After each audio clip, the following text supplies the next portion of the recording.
Jadon y Jackson Junkie están viviendo una historia de película. Los gemelos nacidos en Sioux Falls brillaron jugando juntos en la preparatoria, juntos fueron receptores en la Universidad de South Dakota y ahora juntos tienen la oportunidad de seguir su carrera en la NFL con los Houston Texans.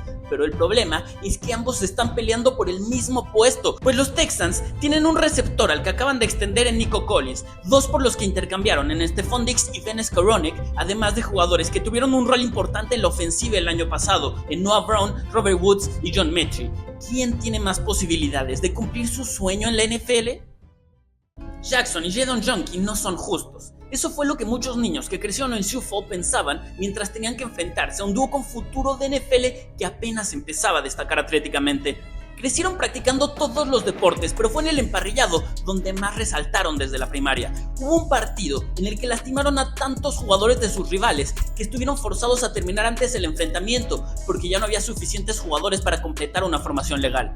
Años después, los gemelos Junkie arrancaron su carrera con 3 campeonatos estatales consecutivos en la preparatoria Madison como capitanes del equipo. Jadon era corredor y linebacker titular, Jackson era receptor y safety. En su primera temporada se combinaron para 3.326 yardas y 54 touchdowns. Para la gente de esta pequeña ciudad en Dakota del Sur, un lugar con una población de 150,000 personas, simplemente era injusto que un equipo contara no con uno, sino con 2 futuros jugadores de NFL. Ganaron 35 de los 36 partidos en los que el dúo estuvo disponible. En palabras de su mariscal de campo, si tenías a los gemelos Junkie, sabías que ibas a ganar. Es así de simple. En su última temporada, Jadon corrió para 2.343 yardas con 29 anotaciones por tierra, mientras añadió 86 tacleos en defensiva.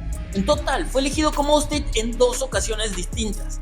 Por otro lado, Jackson fue seleccionado 3 veces al equipo ideal y en su último año ganó el premio al jugador de la temporada, tras atrapar 58 pases para 1.300 yardas y 24 touchdowns, con 4 intercepciones y 69 tacleos como safety. Aunque su talento era evidente, venían de un lugar que no es conocido por su producción de jugadores, por lo que no fueron rankeados por ningún servicio de escauteo, eran prospectos de 0 estrellas, pero eso no le importó a la Universidad de South Dakota y juntos se comprometieron a jugar con los Jackrabbits. En sus primeras 2 temporadas, Jadon jugó lo suficiente como para obtener experiencia, pero no para utilizar un año completo de elegibilidad, por lo que tuvo un rol muy limitado en el programa de los Jackrabbits. Mientras tanto, Jackson sí jugó en ofensiva y en equipos especiales desde su primera temporada completa. Fue seleccionado al equipo ideal de freshman y terminó segundo en el equipo en pases atrapados de touchdown. Y en 2020, su hermano Jadon se le unió como receptor titular del equipo, lideró a la Universidad de South Dakota con su promedio de 20 yardas por recepción y atrapó al menos un pase en 8 partidos, finalizando el año con 425 yardas y 2 anotaciones. Mientras que Jackson fue primero en el equipo en recepciones, yardas, touchdowns y volvió a ser reconocido en el equipo ideal de la conferencia. Ambos se construyeron un rol importante en la ofensiva y lideraron a South Dakota al juego de campeonato del FCS contra Sam Houston. Esta era la primera aparición en esa instancia en la historia de los Jackrabbits, quienes terminaron con récord de 8-1 la temporada y nunca habían salido campeones del FCS. Ahora llegaba su oportunidad, con Jadon y Jackson Junkie como las 2 principales armas en el juego aéreo. Enfrente tenían un rival invicto que había perdido en sus 2 apariciones pasadas en el juego de campeonato, pero ya tenía experiencia previa y lucía infalible. Lamentablemente para los gemelos, se combinaron para solo 5 recepciones y 48 yardas. Jackson lideró al equipo en targets, pero no pudo ser un factor y el equipo perdió 23-21.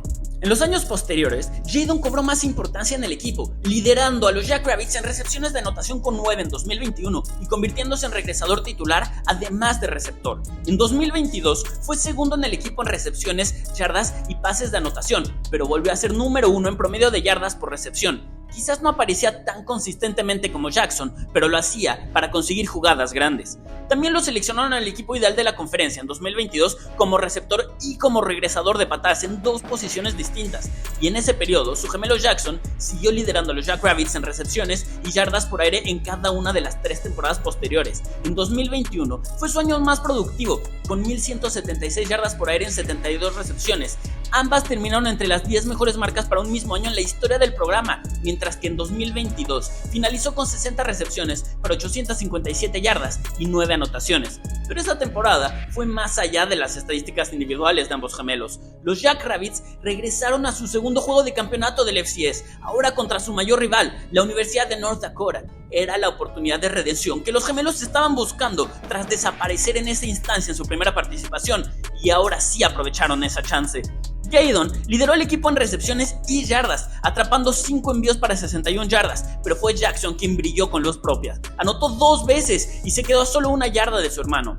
Extendió la ventaja de los Jackrabbits a 2 posiciones en el segundo cuarto tras atrapar un pase de 18 yardas de Makarnowski y puso la cereza en el pastel con el último touchdown del enfrentamiento en el último cuarto. South Dakota ganó 45-21 y consiguió el primer campeonato en la historia de la universidad, con los gemelos Yonke generando más del 50% de la producción por aire en el momento más importante. Posteriormente, Jadon y Jackson decidieron regresar para una última temporada universitaria.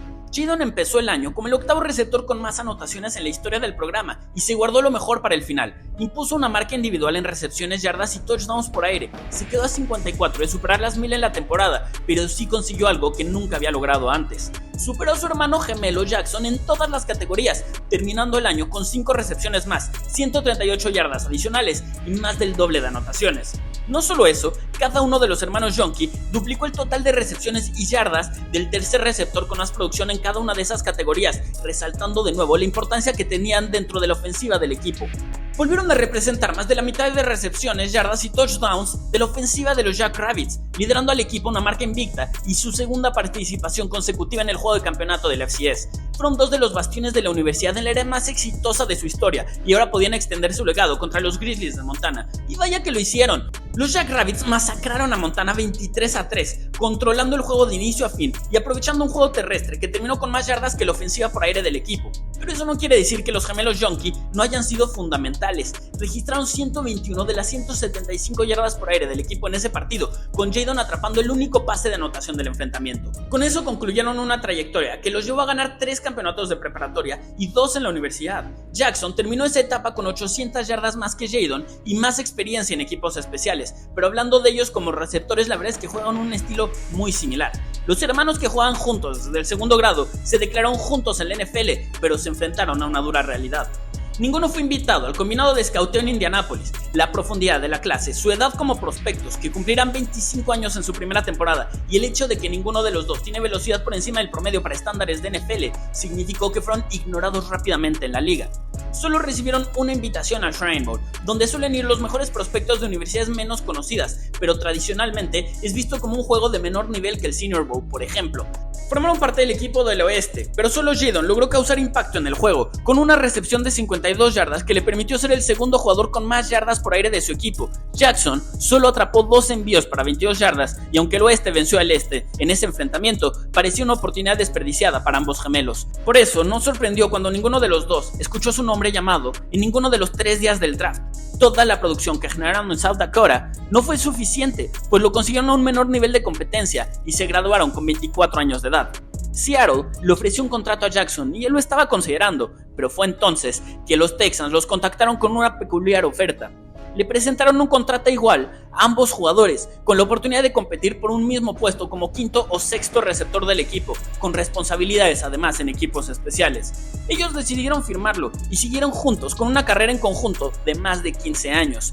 Pero no todo es miel sobre hojuelas. Fue en este punto que la historia de amor fraternal se convirtió en una historia de terror, con el camino para alcanzar su sueño poniéndose cuesta arriba. Y es que los Texans tienen uno de los cuerpos de receptores más profundos de la NFL. Stephon Diggs, Nico Collins y Tank Dell tienen puestos 100% seguros en el equipo. Noah Brown jugó muy bien cuando los Texans lo necesitaron el año pasado y firmó una extensión con $2 millones garantizados, así que sería una sorpresa enorme que no se quede.